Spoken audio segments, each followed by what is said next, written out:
how he's feeling after his team were knocked out by Belgium. I think it's a mentality topic, you know, that we have to kind of break through in a certain way, because the interesting part is every time we go down a goal, we'll shift it up, you know. Then we suddenly, you know, build the pressure higher up, and we give them the real game, you know. There's still this sense of too much respect often, you know. That's why I try to play many friendly games against European teams to kind of yes, you respect your opponent, but to leave then, you know, that respect off the field and go and give them the real games, you know. But you can't go in there and say we are here to win the World Cup, and you only have teams like Brazil, Germany, and all the big countries in there, you know. I think you've got to just take it one step at a time, you know. If we equalize the game yesterday, or if Wondo's ball goes in and you win it 1-0 in the last minute, you play now Argentina. Is Argentina beatable? Absolutely. You know, if you go through, you know, Ghana, Portugal, Germany, Belgium, then you take on Argentina. Absolutely would have taken on Argentina. All right, welcome back. Well, you might be tempted to say, okay, well, Barack Obama, you know, it's Americans. I mean, what do you expect? But what about the Algerians? Well, didn't do as much as we did. They qualified for the second round. But let's look at how they were received by the fans. And it's interesting to note that these guys didn't win the World Cup. But just look at what happened, and you begin to think, did these guys actually win something? The way they were received by the fans. And I think it's something Nigerians need to copy. Celebrate your team.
Welcome back.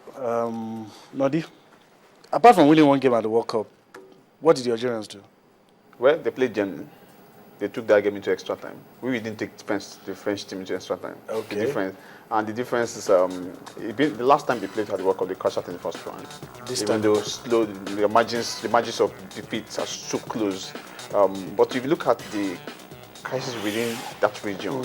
And look at what football is able to do. And look at the excitement. Healing the wounds. And for a long time, they've not had this kind of performance. So it's like an euphoric moment for them. So they need to celebrate the guys. And some of the guys took advantage of the fact that the bonuses they got, the monetary reward they got, some of them said they want to invest that money in Gaza, in West Bank.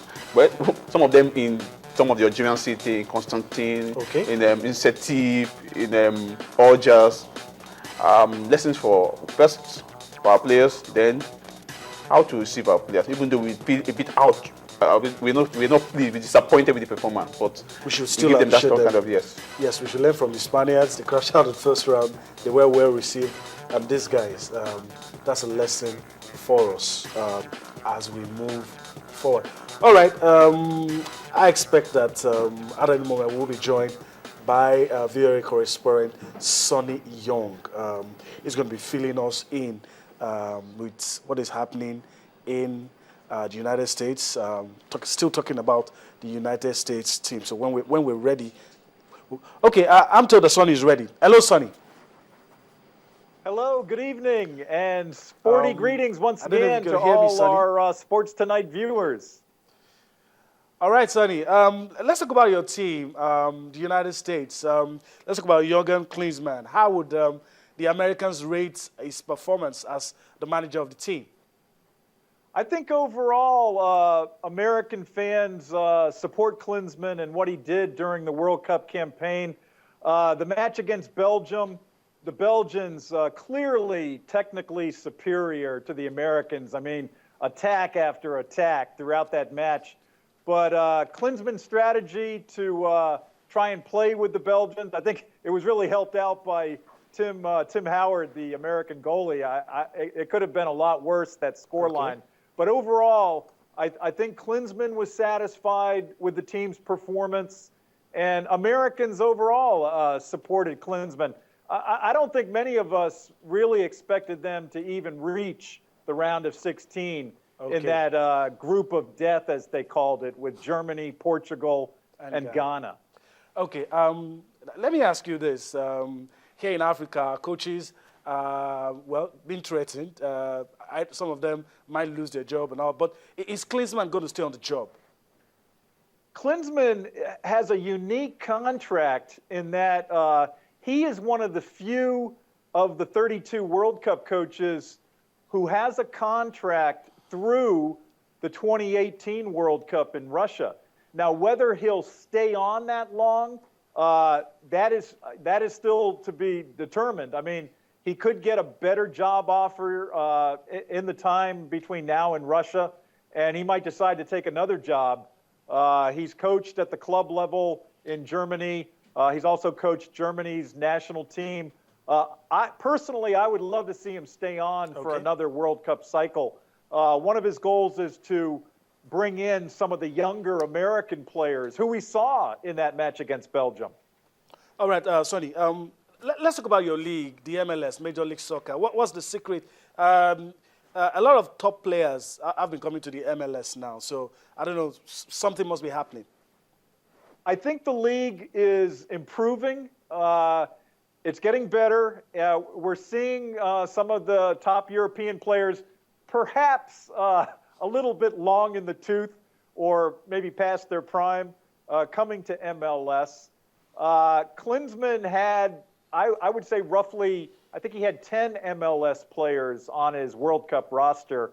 So he also is utilizing it, including that kid Yedlin, DeAndre Yedlin, who one of the faster players on the American team. He plays in MLS. Clint Dempsey now in MLS. Is the league anywhere near the level of, say, the Premiership or the Bundesliga or La Liga? No, I don't think so. But it is improving, and we have to keep in mind it is a relatively young league. It hasn't been around very long, and I think we will see Klinsmann trying to incorporate more and more of those MLS players. All right, Sonny, before I allow you go, talk about the World Cup. Let me put you on the spot. The Americans are not there, so you're going to be very objective now. At the end of the day, which team do you think would win the World Cup?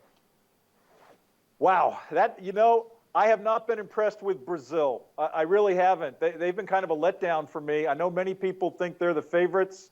All right, I'm going to go out on the line. I'm going to pick the Netherlands to finally break through and win the trophy. 4 years ago, they came very close to beating Spain in the final. I'll go with the Dutch this time around to win.